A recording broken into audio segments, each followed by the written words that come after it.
At this time, I have the honor to present to you the moral leader of our nation. I have the pleasure to present to you Dr. Martin Luther King, Jr.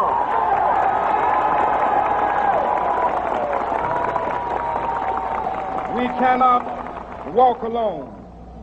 And as we walk, we must make the pledge that we shall always march ahead. We cannot turn back. There are those who are asking the devotees of civil rights, when will you be satisfied? We can never be satisfied as long as the Negro is the victim of the unspeakable horrors of police brutality.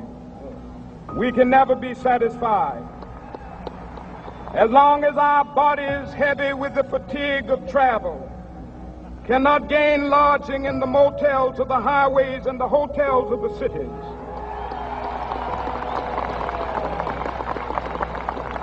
We cannot be satisfied as long as the Negro's basic mobility is from a smaller ghetto to a larger one. We can never be satisfied as long as our children are stripped of their selfhood and robbed of their dignity by signs stating for whites only.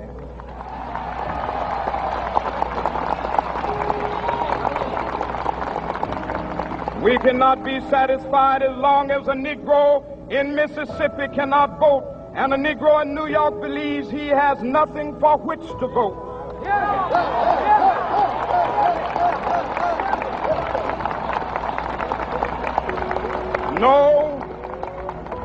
No, we are not satisfied, and we will not be satisfied until justice rolls down like waters and righteousness like a mighty stream.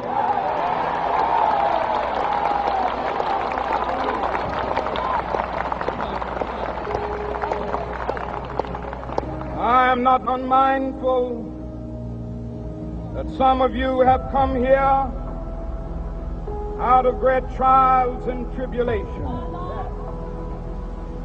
Some of you have come fresh from narrow jail cells. Some of you have come from areas where your quest for freedom left you battered by the storms of persecution and staggered by the winds of police brutality. You have been the veterans of creative suffering. Continue to work with the faith that unearned suffering is redemptive. Go back to Mississippi. Go back to Alabama. Go back to South Carolina. Go back to Georgia. Go back to Louisiana. Go back to the slums and ghettos of our northern cities. Knowing that somehow this situation can and will be changed. Let us not wallow in the valley of despair. I say to you today, my friend,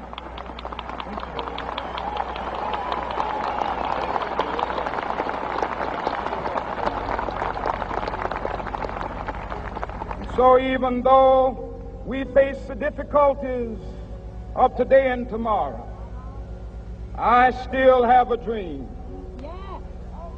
It is a dream deeply rooted in the American dream. I have a dream that one day this nation will rise up and live out the true meaning of its creed. We hold these truths to be self-evident, that all men are created equal.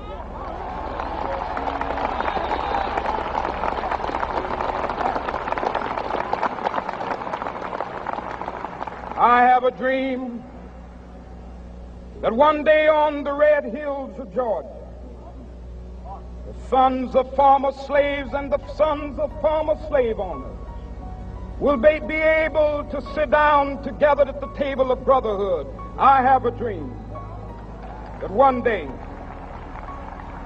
even the state of Mississippi, a state sweltering with the heat of injustice, sweltering with the heat of oppression, will be transformed into an oasis of freedom and justice. I have a dream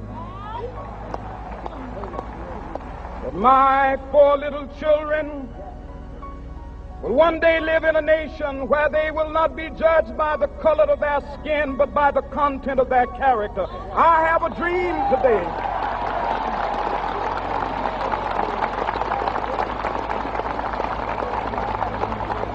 I have a dream that one day, down in Alabama, with its vicious racists, with its governor having his lips dripping with the words of interposition and nullification, one day right there in Alabama, little black boys and black girls will be able to join hands with little white boys and white girls as sisters and brothers. I have a dream today.